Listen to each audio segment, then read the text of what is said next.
In today's video, I'll be revealing the specific factors that make retirement difficult to achieve in the current environment.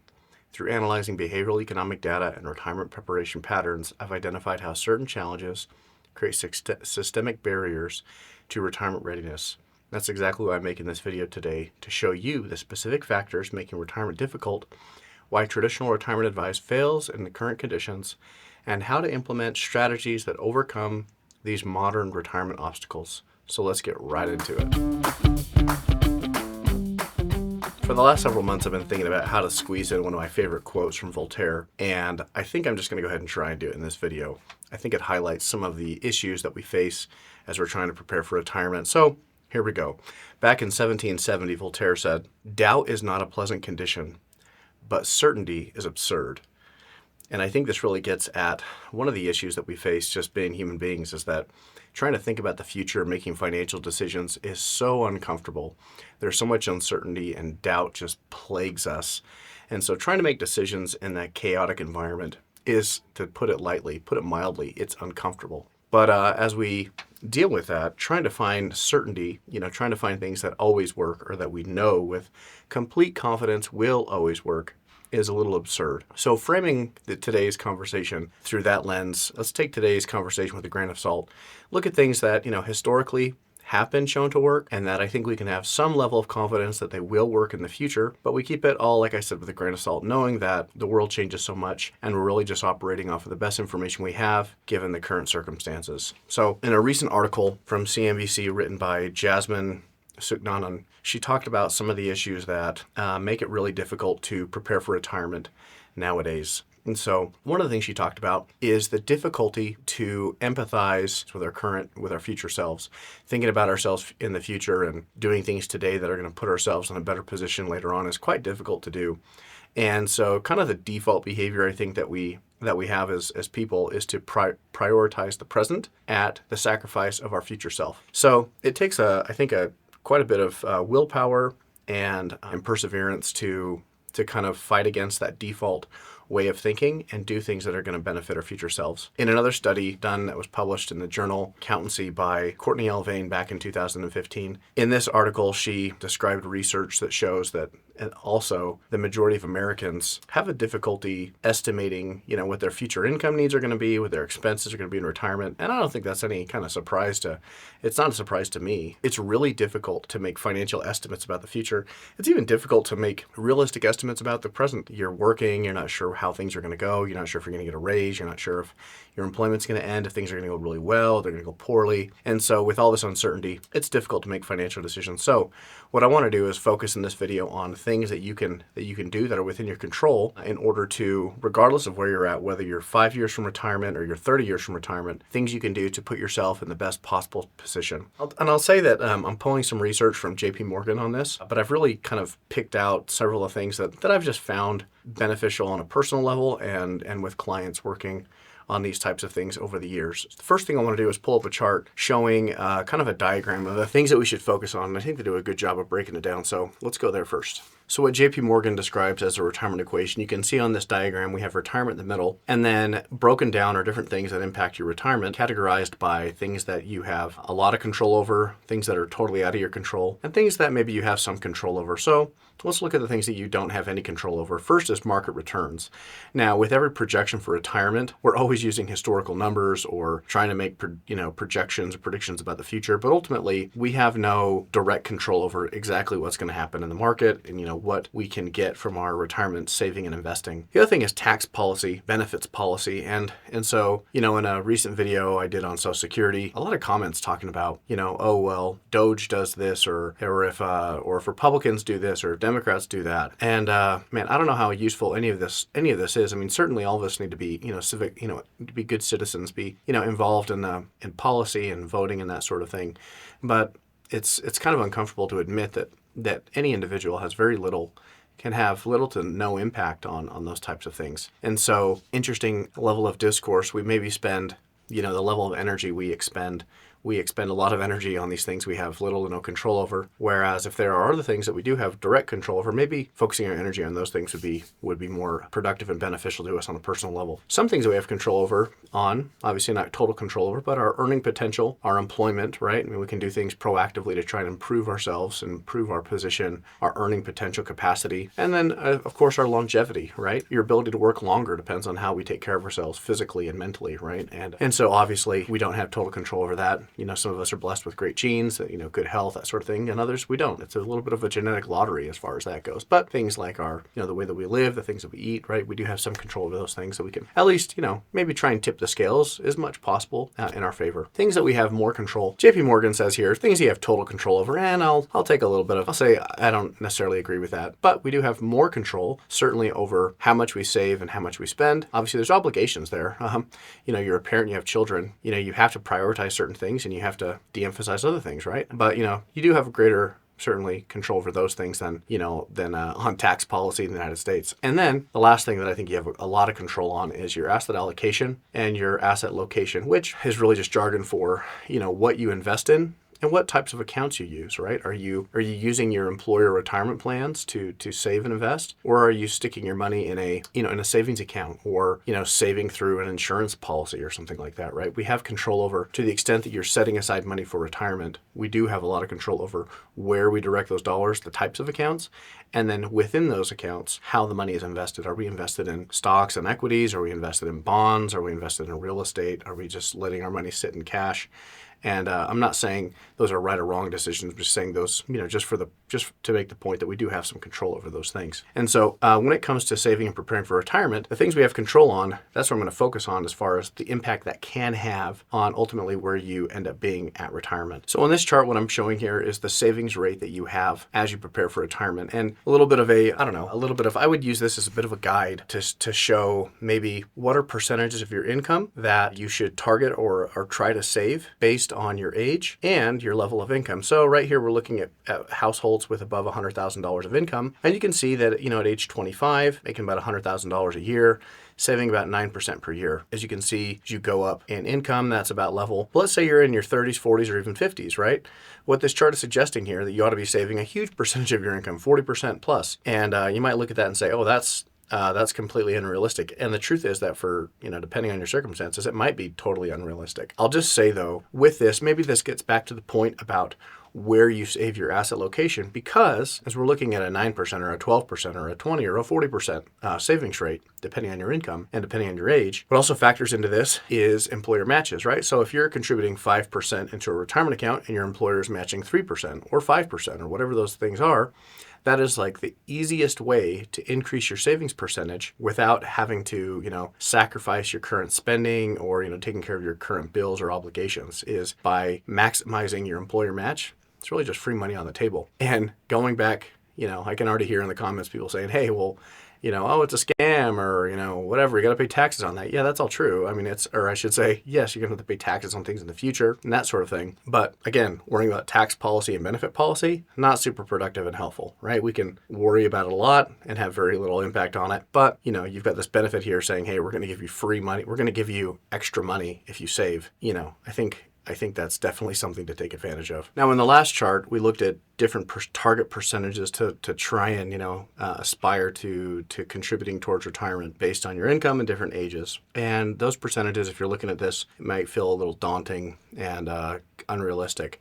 So one of the, we'll call it cheat codes. One of the best things you can do is, if you have this option available to you, through an employer, and even if you don't, frankly, using kind of an auto escalation method to increase your savings over time. So on the chart in front of us, what we're looking at is comparing three different scenarios. This simple line here on the graph is showing starting by saving a consistent 10% per year. Now at the bottom, we have saving 3% per year. And the green is showing somebody starting at 3% per year and then escalating that by 1% per year until they reach 10%, and then they stop and they just remain at 10% per year. So you can see that pretty startling what we're seeing on the screen. So as you can see, kind of the obvious, or maybe the more obvious thing, is that somebody who starts saving really early, 10% of their income, you can see that by, over a 40-year career, having about $2.3 million saved for retirement. Okay. I guess that kind of makes sense, right? You start early, you start saving a high percentage, you're going to have a larger retirement balance. Now compare that with someone saving 3% per year. Okay, so their balance is about, less than half. Okay, I guess that makes sense, right?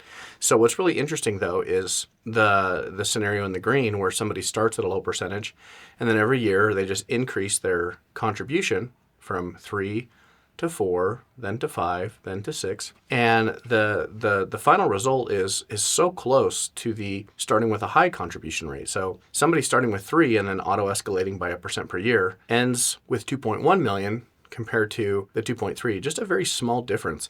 And I think this is a very powerful thing that somebody can do, which is essentially, trying to make a drastic cut in your spending. Let's say that you're just getting out of school or you're just starting in a job out of high school or something. To just go straight out saving 10% might just not be possible. Or wherever you're at in your career, going from saving nothing to saving 10%. If you can do it, obviously awesome, that's great. But if you can't, what I have personally seen, especially working with family members and friends who are a little bit later in their career and they haven't, saved much, or maybe they've gone through a divorce and now it's somebody, who's been raising kids and now they're, thrown into the workforce and trying to build their own financial security. To go from saving nothing to saving 10% or something higher is just realistically, it might not be possible. I mean, that's just the truth. But it might be possible to start with 1% or 2% or 3%. And then as you go along, just slowly increasing it by 1%. And as you can see from the chart, what this is really trying to illustrate is that if you can do that, then you can basically be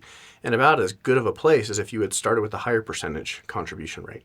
So it's maybe an easier way to kind of get yourself into that saving mentality early and not cutting yourself off. A huge, huge mistake that I've seen, and something that really plagues people, is that, you beat yourself up like, man, I should have started saving more earlier. I could have done more. And unfortunately, what that personal disappointment can lead people to do is to just not start, to just never start. And that's really the worst thing you could do. It's even if somebody can save, $100 a month and then the next year increase to $150 or $200 a month, or, and just try and increase it each year, the real, thing to focus on is the consistency. And so a principle that I like to go over with people is automating good behavior. If you're in the mindset where you're like, man, I'm really excited about, or I'm really kind of motivated to start saving or paying down debt or doing something, then when you're in that really good place mentally, that's when you automate that good decision.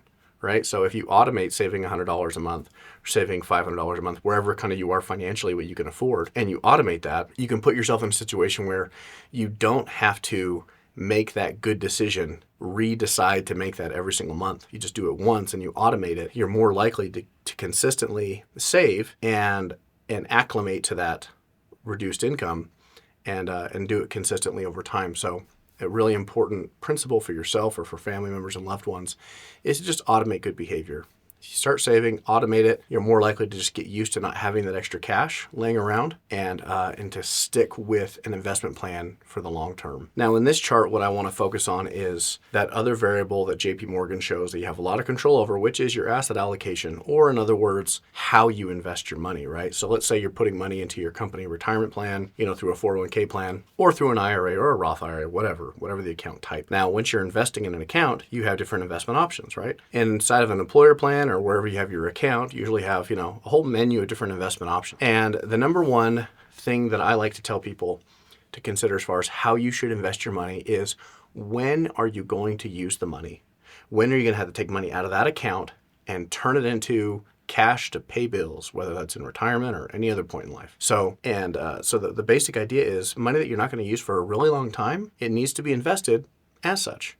Invested in things that are most appropriate. Invest in things that are going to give you the best chance, based on all the information we have, of having that money grow over time. And on the flip side, money that you're going to need in a month or a year needs to be invested in the thing that's most appropriate for that time frame, like short-term bonds or in a money market fund, in cash and treasuries, that type of thing. So on the chart where you can see in front of us, we're looking at market data going back to 1950 up through 2024. And you can see that on the chart below, what we're looking at is the range of possible returns over those time frames. So over 1 year periods of time, let's see, from 1950 to 2024, that's 74 1-year periods of time. In blue, we can see here in the darker blue, you've had returns in stocks anywhere from a plus 52% in a year all the way to a negative 37% per year. From this chart, you can see investing in stocks with money you know you're going to need in a year, you're really rolling the dice. Okay, it could go up, but there's also a great chance that it could drop. So you're saving for a down payment on a house, and you know you're going to need that money in 9 months for a down payment. Having that money invested in the S&P 500, you're really gambling. It's not a great idea. On the flip side, let's go out to the 20-year time frame. So from 1950 to 2024, how many 20-year rolling periods of time has there been? I don't know. Okay, let's go, 1950 to 1970, 1951 to 1971, 1952 to 1972. How many 20-year blocks of time have there been? There's been a lot. And we can see the range of returns. So your worst 20-year annualized rate of return for investing in a diversified portfolio of stocks has been 6% per year. Now, depending on when you started and when you ended, you could have had as good of as a plus 18% per year. So you can see then, money that you're not going to need for a really long time ought to be invested in a diversified portfolio of stocks. Now, this is not investment advice, but come on, we're talking about just broad ideas and principles here, right? So whether you're, a young person, or even if you're about to retire, let's take the person because for the young person, it's maybe a little more obvious. You're going to retire and, you're in your 20s or 30s or 40s. You're not going to retire for decades. It's pretty easy to say, okay, I know I'm not going to need this money for a long time. It ought to be invested a little more aggressively in 100% equities, in a diversified stock portfolio, or mostly, right? But let's take the person who's about to retire. You're in your late 50s, early 60s or something.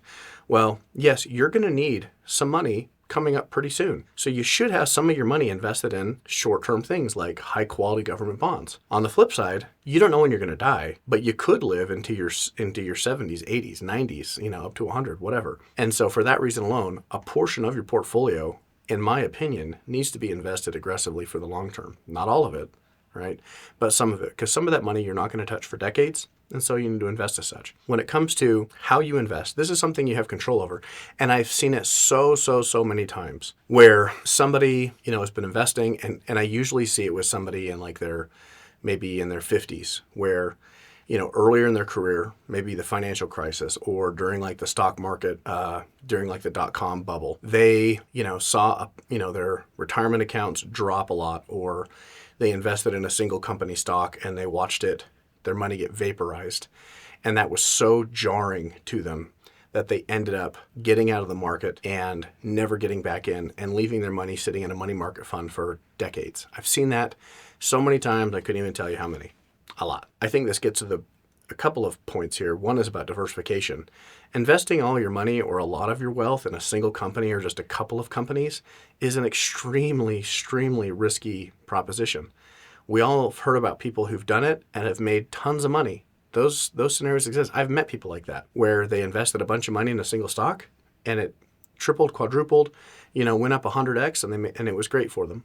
But I've also met so many people where the exact opposite has happened. When we're planning for retirement, planning with finances, planning and playing, maybe there's not so much of a difference between them, but just trying to have a little bit of humility, right, about trying to predict the future. But we want to try and do things to the extent we can control with our best information, do things in a way where we're putting the odds in our favor. And so when we bet on a single stock, it turns more from planning and prudent risk management to more of gambling, right? So staying diversified. Okay, so now the next thing with how we invest is, the issue of, like I just said, the person who's gone through, whether you're close to retirement or earlier in your career, and you've gone through a bad market cycle and you've seen your account values go down, it can be so jarring and knock you off course. So this next chart I think is kind of helpful to just kind of understand the long-term impact and just some good information about how to make good decisions in that type of situation. So on this chart, what we're looking at is investing $10,000 in the S&P 500 between 2005 and 2024. So that 20-year period of time, kind of interesting. So somebody who stayed fully invested, just rode the ups and the downs. So this person would have gone through, the financial crisis, through COVID, through, this last couple months in April, a couple weeks in April where the markets were horrible. So if you just stayed invested that entire time, your $10,000 would have gone up, 700%. 10% per year up to $71,000. Okay, now let's look at what would have the impact have been if you had just missed the 10 best days. Okay, so over a 20-year period of time, missing the 10 best days, instead of a 10% per year, you would have had a 6% per year rate of return, which equals losing about half of your return, more than half of your return, going from 71,000 down to 32,000 by the end. If you'd missed the 20 best days, the 30 best days, the 40 best days, you can see that your rate of return would have just been crushed. And so one of the big takeaways from this chart is that trying to time the market, get in and get out, is so difficult and so risky. And it's always possible that, you were clairvoyant or just out of luck or for whatever the reason, it doesn't really matter. You took your money out of the market, and by doing that, you missed some big drop. I've met people where that's happened, right? The difficulty, however, is that typically the best days where the market does the very best are really close to some of the worst days. So let's say the market drops, and we just saw this back in April in 2025, if you're watching this video in the future. We saw this just about a month or so ago where the market dropped, 5, 4, boom, boom, boom, back to back. The market was just dropping like crazy. And then all of a sudden, the next day, the market flips, bam, and it jumps up by 10%, over the course of a day or two, right? And so what's so difficult about trying to get out of the market to avoid those down days is that you're also likely to miss those up days. And by doing that, you're putting yourself in a situation where you're stacking the odds against yourself. Now you're betting on your own personal ability to time and interpret all the economic and financial information to be able to get in and get out of the market at the right times to avoid the negatives and only get the positives. Well, chances are you're not as good at it as you think you are, and you're going to end up burning yourself. So usually, whether you're late in your career or earlier in your career or even retired, with a diversified portfolio where you have some of your money invested aggressively, in diversified stocks, and you have some of it invested more conservatively based on your time frame and when you might need money, when these market drops happen, you can be rebalancing. Buy a little bit more stock when those drops happen. And when the market is going up really, really high, you're rebalancing and you're selling a little bit of your stock and buying more safe assets. And this is a way you can keep yourself invested over the long term. So I know in this video I've been, I've been talking a little extemporaneously about different topics and preparing for retirement investing and almost taking a philosophical view about all of this. But really, there's so much uncertainty in life, in our own personal lives, and in the broader world, that it can be so easy to get distracted and focus on things that we have no control over, very little control over. And it can be also really easy to, through poor behavior, cut ourselves short. And, because we're disappointed in ourselves about not saving earlier, or we've made a poor investment or financial decision in the past, we can cause ourselves to not right the ship and make better decisions going forward.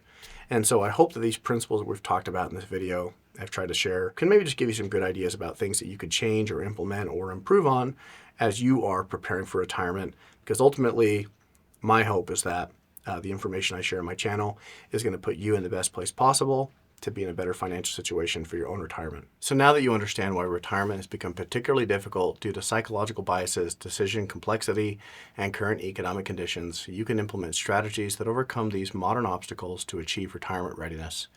If you want specific guidance on overcoming the factors making retirement difficult in your situation, book a call by clicking the link in the description. I'll analyze your specific retirement preparation challenges and show you exactly how to overcome modern retirement obstacles, and I'll see you in the next video.